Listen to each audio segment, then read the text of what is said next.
సమయం ఇచ్చిన దైవజనులకు, ఆత్మీయ తల్లిదండ్రులకు, నా కొరకు వాళ్ళు ఎంతో ఉపవాసం ఉండి ప్రార్థన చేశారు. అలాగే సంఘ బిడ్డలైన మీ అందరికి కూడా నా ప్రత్యేకమైన వందనాలు. నా ఆరోగ్యం కొరకు ప్రార్థించినందుకు మీకు చాలా కృతజ్ఞతనై ఉన్నాను. నాకు బలహీన పడుతున్నాను అనే విషయం నాకు 4 నెలల కిందటే దేవుడు చూపించాడు. నాకు ఎక్కడైతే నాకు గాయం ఉందో ఒక చూపుడు వేలంత గాయాన్ని నాకు చూపించాడు. తర్వాత పొట్ట దగ్గర చూపించాడు. నేను పొద్దునే లేచి రూపతో చెప్తున్నాను, ఏంటి నా మీద నాకే శోధన కనపడుతుంది, గాయాలు కనపడుతున్నాయి అన్నప్పుడు ఆ విషయం కోసం మేము ప్రార్థన చేస్తున్నప్పుడు అక్కడ దైవజనులకు చెప్తే ఆ విషయం కోసం ప్రార్థన చేస్తే దేవుడు అడగొద్దు అన్నాడు. అంది నాకు అర్థమైపోయింది ఎందుకు అడగొద్దు అంటున్నాడు. సరే అని చెప్పి మేము ఆ గాయాల కోసం మేము ప్రార్థన చేస్తూనే ఉన్నాం. ఒకరోజు నా నొప్పులు స్టార్ట్ అయిపోయింది. దాదాపు దర్శనం చూసిన 2 నెలలకి. అలాగా ఒక వారం ఇబ్బంది పడుతూనే ఉన్నాను. అయినా సరే బాధ ఎక్కువైపోతుంది. ఇక ఇక ఉండలేక అయ్యగారికి ఫోన్ చేసి, అయ్యగారు ఇది పరిస్థితి, చాలా పెయిన్ వచ్చేస్తుంది నాకు అంటే, సరేనన్నారు. నాకు విజయవాడలోకి తెలిసిన ఆయన ఉన్నాడు, బాలస్వామి గారు, ఆయనకి ఫోన్ చేస్తాను, ఆయన ద్వారాకి వెళ్దాం, మంచి హాస్పిటల్ తీసుకెళ్తా అంటే ఆ తెల్లారి అయ్యగారు నన్ను తీసుకుని విజయవాడ వెళ్ళాడు. ఆ స్కానింగ్లో తీస్తే అయ్యగారు ముఖం మాడిపోయింది. ఎందుకంటే నాకు తెలుసు అవి ఉన్నాయని. సరే నేనైతే ఏం భయపడలేదు, నిన్ను దేవుడే బతికిస్తున్నాడు, అది బతకాల్సిన వ్యక్తి కాదు నువ్వు అని ఆయన అక్కడ అన్నాడు. తర్వాత ఆ స్కానింగ్ రిపోర్ట్లు తీసుకుని నేను హాస్పిటల్కి వెళ్ళిన తర్వాత డాక్టర్ గారు కూడా చూసి సరే టాబ్లెట్లు ఇచ్చాడు. ఇంటికి వచ్చేసిన 2 రోజులకి కొంచెం నొప్పులు బాగానే తగ్గిన తర్వాత ఈ కుడి చెయ్యి బాగా విపరీతంగా లాగేస్తుంది. అయినా సరే అలాగే ఉన్నా. ఒకరోజు చూసా, 2 రోజులు చూసా, ఇంకా ఎక్కువైపోతుంది, రేత నిద్ర పట్టట్లా. అలాగే ఒక రోజు చెరువుగడికి వెళ్ళా. ఇక అక్కడి నుంచి రాలేకపోతున్నాను. ఇక అప్పుడు కృష్ణరాజు అంతకుముందే ఫోన్ చేసి, బాబాయ్ నీకు ఏదైనా బాగోపోతే నేను దగ్గరే ఉన్నాను కదా, నాకు చెప్పు, నేను తీసుకెళ్తానంటే అక్కడ ఆ చెరువు దగ్గర ఉండగానే వెంటనే ఆయనకి ఫోన్ చేశాను, ఇది నాకు కొంచెం బాగుంటలేదు, నన్ను విజయవాడ తీసుకెళ్ళానంటే ఆయన ఇంటికి వచ్చేలోపు ఆయన తీసుకొచ్చాడు. ఇంటికి అక్కడ వాచ్మెన్ తీసుకుని నన్ను ఇంటికి తీసుకొచ్చారు. ఇద్దరం కలిసి బైక్ మీద వెళ్ళిపోయి అక్కడ ఏదో ఇంజెక్షన్ చేసి పంపించేస్తాడేమో అనుకున్నాను నేను. ఆ టెస్ట్లు అన్నీ చూసిన తర్వాత నువ్వు వెళ్ళడానికి లేదమ్మా, ఇక్కడ నువ్వు 4 రోజులు, 1 వారం ఇక్కడే ఉండాలి, నా రోజుకి 4 సార్లు నరాలకు ఇంజెక్షన్ చేయాలన్నాడు. సరే అని చెప్పేసి అక్కడ ఆగిపోయిన అయ్యగారు కూడా ఫోన్ చేస్తే ఆయన కూడా డాక్టర్తో మాట్లాడాడు. తర్వాత నేను కూడా వస్తాను అంటే, వద్దండి మీరు ప్రార్థన చేయండి, సంఘంలో కూడా తెలియజేసి ప్రార్థన చేయండి, ప్రార్థన చేస్తే చాలు నాకు వస్తుంది అని చెప్పి అక్కడ ట్రీట్మెంట్ చేసుకుంటున్నాం. అక్కడ నా దగ్గర అప్పుడు ఫోన్పేలో కూడా డబ్బులు లేవు. ఒక 50,000 అంతా ఉంటే కృష్ణరాజే అక్కడ ఫీజుకి సంబంధించిన డబ్బులన్నీ కట్టి మిగతా బ్యాలెన్స్ ఒక 50,000 నా ఫోన్పే చేసి రూపాయి ఫోన్ చేద్దాం వచ్చింది. ఆయన వెళ్ళిపోయాడు. అక్కడ 4 రోజులు చేస్తా ఉండగా ఈ హాస్పిటల్కి 2 రోజులు అడ్మిట్ అవుతానగా నాకు దేవుడు ఒక దర్శనం చూపిస్తున్నాడు. ఆ అయ్యగారు అంత హైటు వైట్ వస్త్రాలతోటి ఒక పెద్ద చేపలు ఒక వాగులో పట్టడం నాకు దేవుడు చూపిస్తున్నాడు. చాలా మంచి దర్శనం. ఏంటి అంత ఆయన చెప్పి దగదగ మెరిసిపోతాను, ఈ బట్టలు గట్టిగా ఉన్నాయి ఆయనకి. ఆయన దగ్గరికి వెళ్తే నాకు ఒక ఒల్లింకాయ ఇచ్చాడు, తట నిండా ఒల్లింకాయలు ఉంటే అది ఇచ్చుకుని వచ్చేసా. నేను హాస్పిటల్కి వెళ్ళిన 2 డేస్కి చెరువు నుంచి ఫోన్ చేసి వాచ్మెన్, అన్న చెరువులో నెట్లో ముక్కలు వస్తున్నాయి అని అంటే, మీరు ఉంచొద్దు పెట్టేయండి అని చెప్పి అక్కడ హాస్పిటల్లో ఉండగానే బేరం ఇచ్చేది. అప్పటికప్పుడు మన జాస్వాకు ఫోన్ చేస్తే ఆయన వెంటనే వల్ల వేసుకుని వస్తే ఆ రోజు లాగేశారు.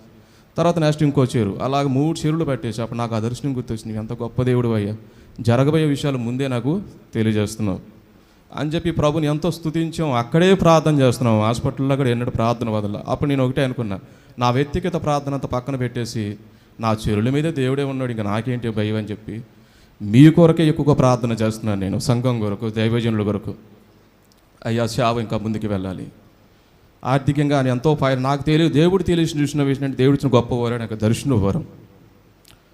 దైవజనుల గురించి ప్రార్థన చేస్తున్నప్పుడు వాళ్ళు పడుతున్న కష్టాలు కానీ వాళ్ళ వేదనలు కానీ నాకు దేవుడు ఆ విషయాన్ని ఒక ప్రేరేపణ ప్రార్థనలు తెలియజేశాడు. ఆర్థికంగా కానీ డబ్బు విషయాలు చాలా ఇబ్బంది పడుతున్నారు వాళ్ళు.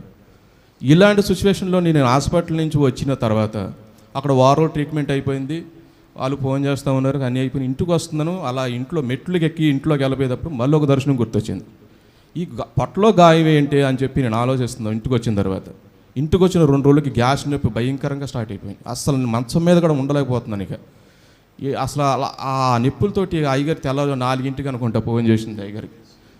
4 నేను ఆయనకి అయ్యా నేను అసలు ఉండలేకపోతున్నాను, బాగా గ్యాస్ నొప్పి వచ్చేస్తుందని చెప్తే ఆయన ప్రార్థన చేసి పక్కనే ఆర్ఎంపీ డాక్టర్ ఉంటాడు కదా, ఆయన దగ్గరికి వెళ్ళి ఇంజక్షన్లు చేయించుకోనంటే ఇక ఆయన ప్రార్థన చేస్తున్నాడు కానీ నేను ఫోన్ కూడా పక్కన పెట్టేసి కొట్టుకుంటున్నాను, ఆడిపోతున్నాను. ఇంకా ఆయన 2 ఇంజక్షన్లు చేశాడు, అలాగే పడుకున్నాను. మళ్ళీ 9ంటికి ఒక ఇంజక్షన్ చేశాడు. పిచ్చోళ్ళ మంచాలు ఎలా ఉంటారంటే చనిపోతారు, అలాగైతే గ్యాస్ నిప్పది. ఆయన గుడివాడ తీసుకెళ్ళిపోమంటే వెంటనే మా పార్ట్నర్ ఫోన్ చేస్తే వెంటనే పంపించాడు ఆటో. ఇక ఆయన గుడివాడ తీసుకెళ్తే వాళ్ళు టెస్టులు చేసి నా మొహంకి వింతగా చూస్తున్నారు. వాళ్ళ చూపులు చూస్తే ఎలా ఉందంటే నాకేదో అయిపోయింది అన్నట్టుగా చూస్తున్నారు వాళ్ళు. ఆ బ్లడ్ పరీక్ష, నీరు పరీక్ష చూస్తే బాగా ఇన్ఫెక్షన్ ఎక్కువ ఉంది, అందుకే నొప్పి వస్తుంది మీకు, మీరు 3 రోజులు ఇక్కడే ఉండాలని అంటే నేను ఉండలేనండి. నిన్నడే వచ్చాను, నేను విజయవాడ నుంచి 6 రోజులకు ట్రీట్మెంట్ అయింది, మళ్ళీ టాబ్లెట్స్ ఉన్నాయి వేసుకోవాలి నేనంటే, సరే అయితే మెడిసిన్ ఇచ్చేస్తాను, అక్కడ ఆర్ఎంపీ డాక్టర్ చేసుకోమంటే ఆ టాబ్లెట్స్ తీసుకుని వచ్చిన తర్వాత ఆ ఇంజక్షన్లు రోజుకు 2 సార్లు చేయాలంటాయి. ఆ ఇంజక్షన్లు ఆర్ఎంపీ డాక్టర్ చేయించుకుంటున్నా. అప్పుడు అమ్మగారు కూడా చేస్తూ ఉండేది, ఎలా ఉంది ఏంటి అని చెప్తూ ఉండేది, పలానా చేయండి, పలానా కాయమ్మ రూపాయి అని చెప్పి ఇలా ఇస్తూ ఉండని చెప్తే అలాగే నాకు ఇస్తూ ఉండేది. వాళ్ళు మా కొరకు ఎంతో ప్రార్థన చేస్తారు. హాస్పిటల్కి వస్తూ ఉన్నానంటే వద్దండి, మీరు రావద్దు, మీరు ప్రార్థనలో బట్టి పెట్టండి సంఘంలో చెప్పి నా గురించి అని చెప్పి. నిజంగా చెప్పాలంటే ఈరోజు మీ మధ్యకి రావడానికి మీ ప్రార్థనలే. చాలామంది ఏమంటారంటే వింతగా మాట్లాడడం, వింతగా చేయడం. నాకు దేవుడు చూపించినటువంటి దర్శనాలు నా కళ్ళ ముందు జరుగుతూ వచ్చినాయి. మీ విషయంలో రత్తమ్మ గారి గురించి కూడా ఒక విషయం చెప్పాలి మీకు. నేను మార్చి ఏప్రిల్లో మనం మీటింగ్లు పెట్టినప్పుడు దానికి ముందు ఒకసారి నందివాడలో మేము కలిసాం. వాళ్ళ మనవరాలు యొక్క పురుడు విషయం అదేదో అంటారో తెలియదు, ఆ ఫంక్షన్లో కలిసాం మేము. నేను రూపా ముగ్గురు పక్కన మాట్లాడుతూ ఉంటే ఆమె చెప్తున్న మాట, నేనేం చెప్పానంటే మీటింగ్స్లో ఒక సాక్ష్యం ఉందండి, నేను చెప్పబోతున్నాను ఆయన విషయం చెప్తుందో ఆవిడ ఏదో మాట మీద అని చెప్తున్న మాట, నా కొడుకు చనిపోతాడని ముందే దేవుడు చూపించాడు. ఆ మాట విన్నప్పుడు నా కళ్ళలో నేను గిర్రవని తిరిగినాయండి. చూడండి, ఒక బిడ్డ చనిపోతాడని ఆ తల్లికే చూపిస్తే ఆ తల్లి వేదన ఎలా ఉంటుందో ఒకసారి మనం ఊహించుకోవడానికే చాలా బాధగా ఉంటుంది. అది ఉన్నాడో సుబ్రహ్మణ్యం కొద్ది రోజులని చనిపోయాడు. దేవుడు చూపించిన దర్శనం ఎగ్జాక్ట్గా నా జీవితంలో అలాగే జరుగుతున్నాయండి. ఎప్పుడైతే దేవుడు నా మీద ఈ చీకటి చేతులు పంపించాడో నేను ఒకటే అన్నా, ఇది నాకు తగినదే. దాని విషయంలో ఎంతో ఏడ్చా. కానీ దేవుడు చెరువు దగ్గర కన్నీరు కార్చి వేడుతుంటే ఆయన దిగిపోయాడండి. నా ప్రార్థన ఆగిపోయింది. నేనే బతికించా, నేనే దీవించా, లోకం వైపు చూస్తున్నావు, వాటిని ఎదిరించి బతకగలవా అన్నప్పుడు అంతికే సిగ్గుతో సస్తున్నానన్న ఒక్క నిమిషం అండి ఆయన నాతో మాట్లాడింది. ఎలా చెరుగట్టి ఎక్కుపోయి దేవుడితో 2 విషయాలు చెప్పాను. ఆ రోజు చెప్పాను, మాకు గుర్తు చేస్తున్నాను. బతికించింది నువ్వేమైనా సాక్షిస్తున్నావు, దీవించింది నేనైనా సాక్షిస్తున్నా, కాబట్టి చెరువుని చేతులకి అప్పగిస్తున్నా. ఇది నేను పట్టానంటే దురాత్మలు గెలిపించిన వాడిని అవుతా. ఇది ఒకలా నష్టమైనా సరే నేను బాధపడను, ఎందుకంటే నాకు వచ్చిన తలంతులను బట్టి ఇది జరిగిందని చెప్పి నేను ఆ విషయంలో మట్టికి నేనేం అడగను. కానీ పడితే నీ మహిమార్థమే పట్టాలి ప్రభు అని చెప్పి నేను వచ్చేసాను. నేను ఆ రోజు అయ్యగారు తెలియజేసిన ఈ విషయాల గురించి ఆయన ఎంతో బాధపడ్డాడు. ఇప్పుడు కూడా ఒక ఇంట్లో భయంకర మరణాన్ని నేను చూస్తున్నాను. అది ఒంట్లో ఉంచబడుతున్న ఒక రోగం. దాని విషయంలో 2 సూచనలు నాకు దేవుడు చూపించాడు. అది నాకు సంబంధించిన, నా కుటుంబానికి సంబంధించిన విషయం. అది ఏంటి నాకు ఎలా చూపిస్తున్నాడు, ఒక పాడి మీద ఒక భయంకర మరణాన్ని చూపిస్తున్నాడు ఏంటని దేవుడు అది చెప్పవలసిన బాధ్యత నాకే ఇచ్చాడు. అది నేను ఆ విషయాన్ని నాకు తెలియజేసినప్పుడు ఆమె పట్టించుకునే స్థితిలో లేదు. ఏదేదో సాగులు చెప్తుంది, ఆమె కోసం ప్రార్థన చేస్తున్నాం, ఆ మరణం తప్పాలని ప్రార్థన చేయను. ఎందుకంటే దేవుడు చూపించిన ప్రతి దర్శనం నా కళ్ళ ముందు జరుగుతూ వస్తున్నాయి. నా చెరువులు కూడా నిజంగా చెప్తుంది, ఇంతకుముందు ఎన్నో టెన్షన్లు పడేవాడిని. ఇక ఆ టెన్షన్ అంతా పక్కన పెట్టేశానండి. ఇక అంతా ఆయనకి అప్పగించా. చాలామంది ఈ మధ్య నాకు చెవున 2-3 విషయాలు తెలిసింది. ఏంటంటే మళ్ళీ ఈ సంవత్సరం కూడా మీటింగ్స్ చేస్తారా అంటే చేస్తాను, ఎందుకు చేయను? దేవుడు నాకు ఇచ్చిస్తున్నాడు కాబట్టి. ఎంతోమంది వైరస్ని బాడి ఎన్నో లక్షల రూపాయలు నష్టపోయిన వాళ్ళు ఎంతోమంది ఉన్నారు. నాకు ఆ స్థితి రానివ్వట్లేదు. దేవుని గణపరచాలని రూపేణ ఎప్పుడు నేను ఒకటే అడిగా, ప్రభా నేను బతికేదే నీ కోసం, నీ సేవ కొరకు. నా మైండ్లో ఇప్పుడు 2 రన్ అవుతున్నాయి.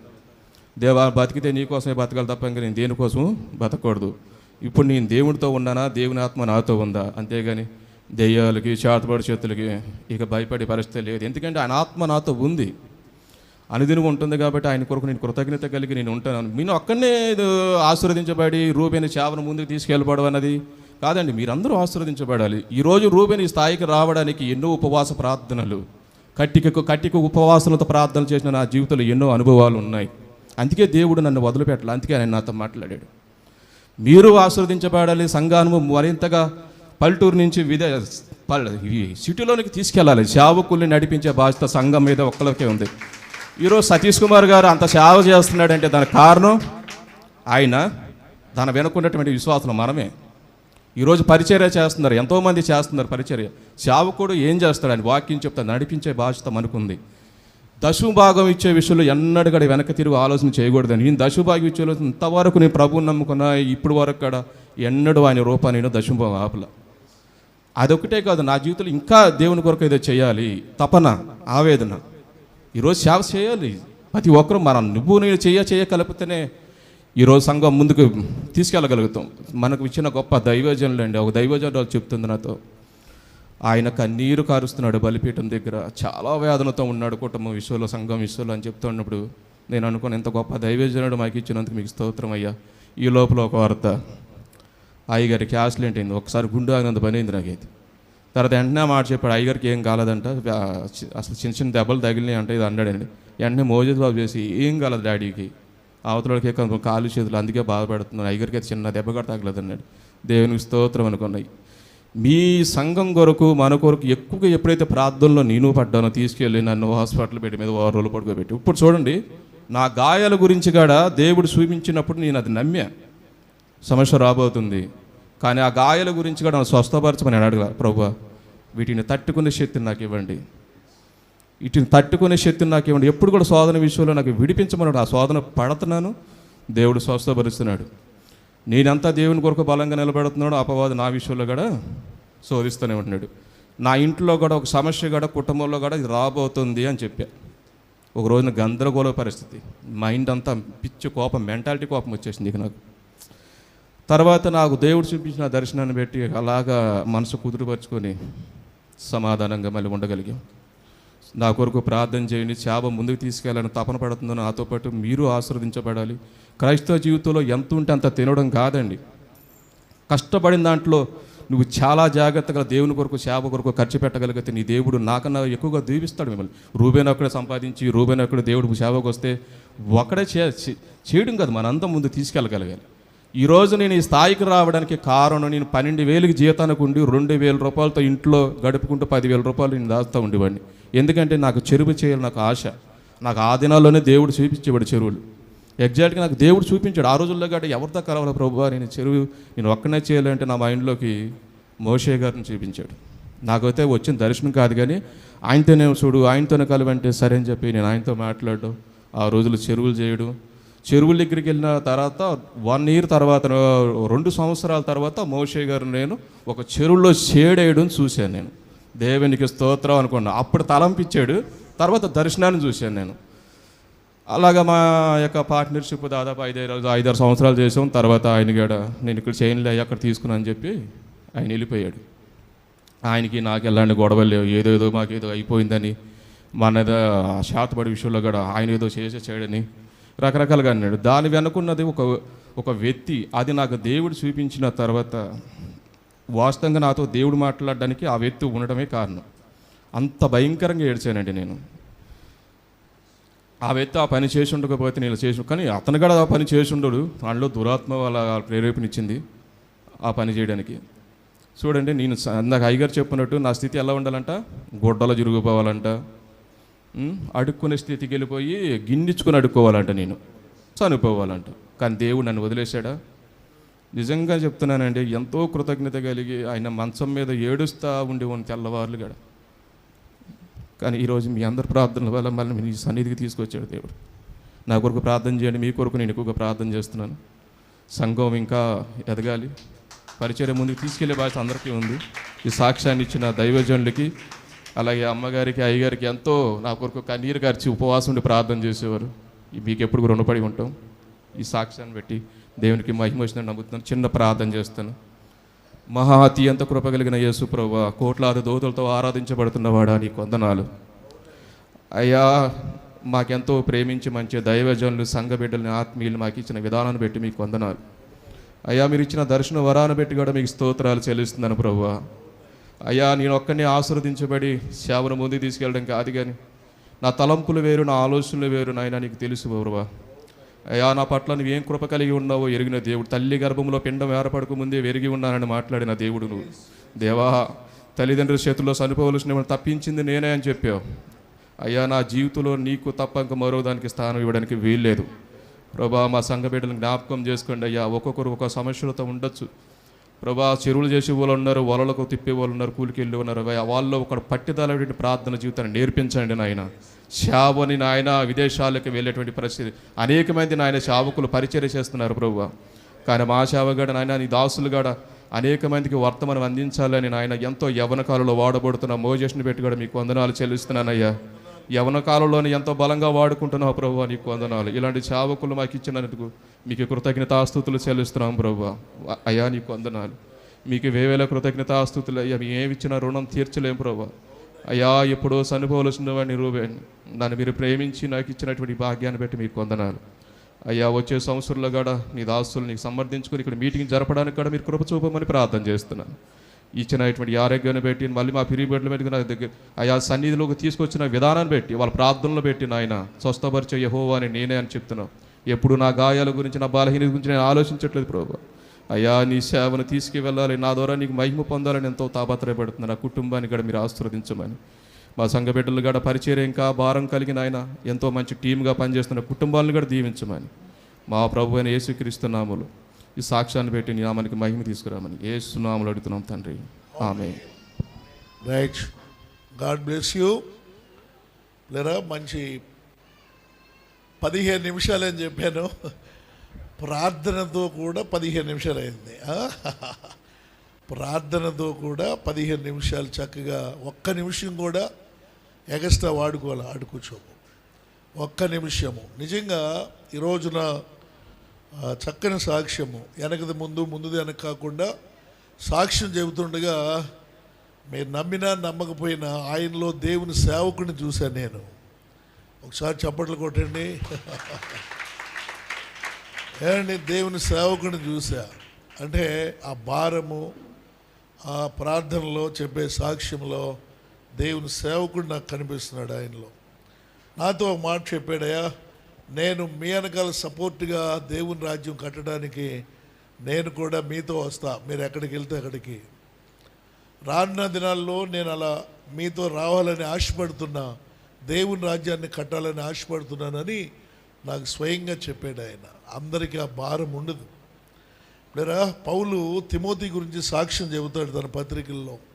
అందరూ తమ సొంత కార్యములనే చూసుకొనుచున్నారు కానీ యేసుక్రీస్తు కార్యములను లక్ష్య పెట్టరు. కానీ ఇదిగో ఇతను తిమోతి సంఘముల గురించి చింతపడుతున్నాడు, అందరూ నాలాంటి వారుగా తయారవ్వాలి అని పౌలు తిమోతి గురించి తెలియజేస్తూ, తండ్రి కుమారునికి ఎలాగూ సేవ చేశానో అలాగూ ఇతడు స్వార్థ వ్యాపకము నిమిత్తము నాతో కూడా కలిసి సేవ చేశాను అని ఫిలిప్పీల సంఘానికి ఫిలిప్పీల పత్రికలో బహుతేటగా ధీటిగా పౌలు సాక్ష్యం ఇస్తాడు.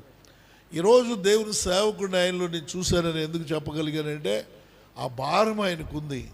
నేను ఒక్కడనే దీవించబడటం కాదు, మీరందరూ దీవించబడాలి. నేను ఒక్కడనే దర్శనాలు చూడటం కాదు, మీరందరూ దర్శనాలు చూడాలి.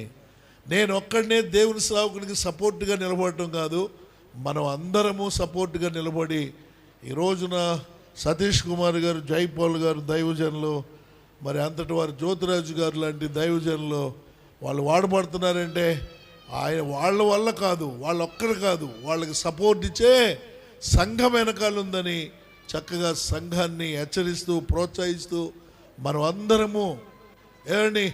అందరము దీవించబడే కొలది దేవుని రాజ్యం కొరకు పనిచేయాలి, దేవుని రాజ్యం కొరకు ముందుకు వెళ్ళాలని చక్కని మాటలను మనకు అందించాడు.